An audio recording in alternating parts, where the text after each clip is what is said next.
तो नकल करने के लिए अकल भी चाहिए। इन नालायकों को अकल भी नहीं है। ऑपरेशन सिंदूर के बाद AIMIM चीफ असदुद्दीन ओवैसी के रुख ने सभी को हैरान किया है।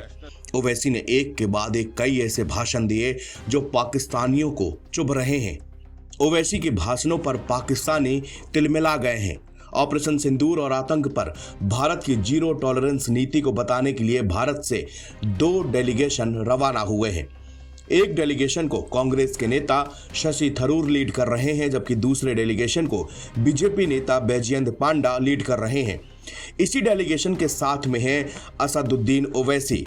ओवैसी ने पहले बहरीन और अब कुवैत में पाकिस्तान को जमकर धोया है। इस्लामिक स्टेट पर रहकर ओवैसी ने पाकिस्तान को आतंकवाद पर जमकर सुनाया है। ओवैसी ने उस तस्वीर का भी जिक्र किया जिसने पूरी दुनिया में पाकिस्तान की थू-थू करा दी है। दरअसल पाक सेना के प्रमुख की तरफ से PM शहबाज शरीफ को एक तस्वीर गिफ्ट की गई।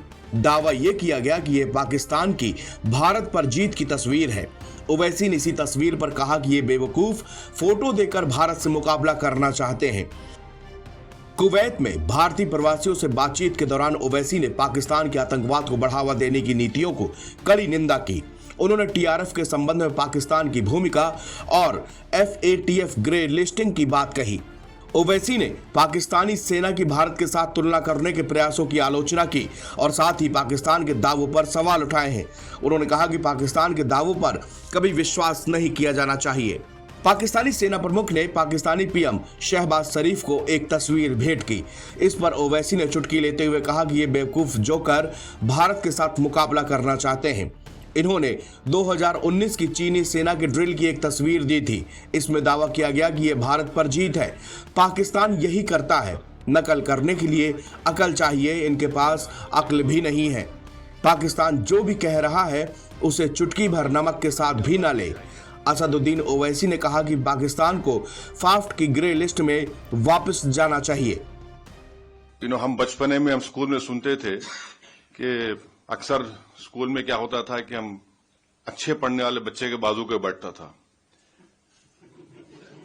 तो नकल करने के लिए अकल भी चाहिए। इन नालायकों को अकल भी नहीं है। फाफ्ट की ग्रे लिस्ट का महत्व यह है कि जब आप पैसे का लेन देन करेंगे तो उस देश पर कड़ी निगरानी रखी जाएगी। यह बात साफ है कि पाकिस्तान भारत के खिलाफ आतंकी समूहों को प्रायोजित करने के लिए हवाला या मनी लॉन्ड्रिंग का इस्तेमाल करता है। पाकिस्तान को फाफ्ट के ग्रे लिस्ट में लाना बेहद जरूरी है, क्योंकि IMF द्वारा दिया जा रहा $2 बिलियन का लोन पाकिस्तानी सेना द्वारा इस्तेमाल किया जाएगा। इससे पहले कुवैत में भारतीय दूतावास ने एक पोस्ट पर लिखा कि पहलगाम आतंकी हमला, ऑपरेशन सिंदूर, आतंक के खिलाफ लड़ाई, कभी मत भूलो, कभी मत माफ करो।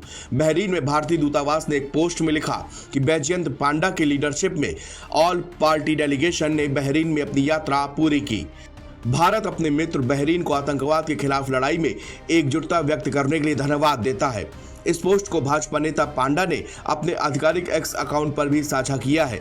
बैजयंत जय पांडा के नेतृत्व में सर्वदलीय प्रतिनिधिमंडल ने भाजपा सांसद निशिकांत दुबे, भाजपा सांसद फंगनन कोनियाक, भाजपा सांसद रेखा शर्मा, ऑल इंडिया मजलिस ए इत्तेहादुल मुस्लिमीन की सांसद असदुद्दीन ओवैसी, भाजपा की सांसद सतनाम सिंह संधू, जम्मू कश्मीर के पूर्व मुख्यमंत्री गुलाम नबी आजाद और पूर्व भारतीय राजनयिक हर्ष श्रृंगला शामिल है।